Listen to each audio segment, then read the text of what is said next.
We are a nation at the moment so caught up in the various instances of mudslinging and political posturing in our own backyard that we are forgetting, perhaps intentionally, the rest of the world and some of the more dark issues any new president will face when they are in control 1 year from today.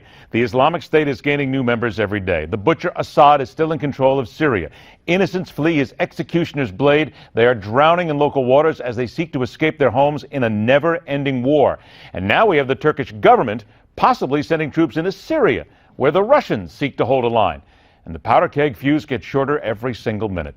Let's catch up. Let's welcome back former CIA analyst and one who still has an ear to the global ground. Pleasure to have Lisa Ruth back in the studio. Good to see you again. It's good to be here. Here we go now. Russia ramping up their military drills to Cold War levels, according to NATO.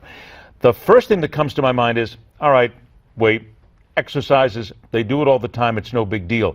But you can't ignore the timing, yes? Absolutely, you can't ignore the timing. And I think, your point on the intro is exactly right. We're so focused on what's happening here domestically. There's a whole lot happening out there. And Russia's involvement in Syria, Russia's making overtures to Afghanistan, Russia making overtures throughout the Middle East, and now we have this. Certainly says something. Does Putin merely see it as the fact that America right now is so focused on the political wars that he wants to make sure that he's not forgotten, and it's just the ego in him that means if there's a time to do it, now's the time because I want to get involved in the American psyche? I think it's two things here. One is the international side, and it's the same reason Turkey's doing some of this stuff, by the way. But it's also domestic. Keep in mind, Russia is having a real problem with the oil economy. The fact that oil prices are so low is hurting domestically.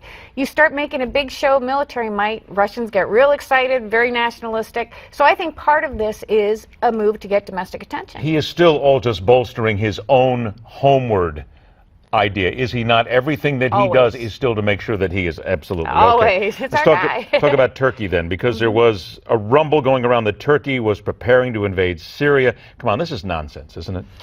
This started actually last June, and no, I'm not going to say it's nonsense. Okay.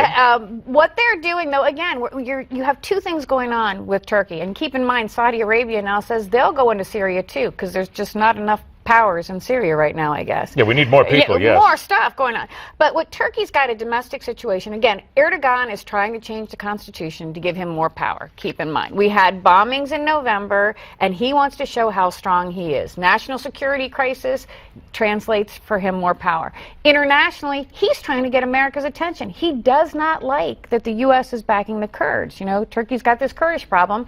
And by going in, but we're not talking about going into the center of Syria. He's trying to go into the border to secure a swath along the border that is a no ISIS zone, essentially. Still wants to create a buffer. That's what he says. He wants to create a buffer. He's also going to make a lot of noise along the way. All right, let's make some noise here with what the UN is talking about. They're talking about raising billions of dollars for Syrian relief, and they ask, the critics do, if it's helping Assad. My first knee-jerk is, are you serious? There's a question. Of course some of this money is going to wind up in his pocket, is it not? Absolutely. Again, we say it half jokingly, but there's so many powers right now in Syria. But the bottom line is Assad is still the leading power. And still has a grip. Let's not kid ourselves right here. Right. It's not like he's faltering because the Russians are behind him now. He is still in complete control. Well, and he's about to regain control of Aleppo, again, thanks to Russia. But there's no question. We know right now that money going into Syria is going to Assad and going to his forces. You start bringing that kind of money in, absolutely. And I will also say ISIS is going to get some of it. I guarantee some of this money is going to go to ISIS. Some of it's going to go to al-Nusra. We have no control. I got about 30 seconds left. All these political candidates, all these people who want to be president, is there a consensus among the intelligence community of one person who they believe would be the best to handle this as president? No. The short answer is no. A lot of debate going on and a lot still to be seen. Really, there's a lot of concern because the sense right now is nobody's really paying close enough attention, and that is causing some concern among the intel community. Is there anyone they fear taking control? Bernie Sanders, number one. Really worried about that. On the Republican side, there's a lot of concern about Trump just because they think there's so much negotiation we have to do. On the other hand, they like that he's tough. We will see. We have a lot more to go. We do indeed. Thanks so much, Lisa. We appreciate it. Now, when do women become the most important footnote to an all-male game? Super Bowl off the field with the sports professor. It's coming up next, right here on The Hardline.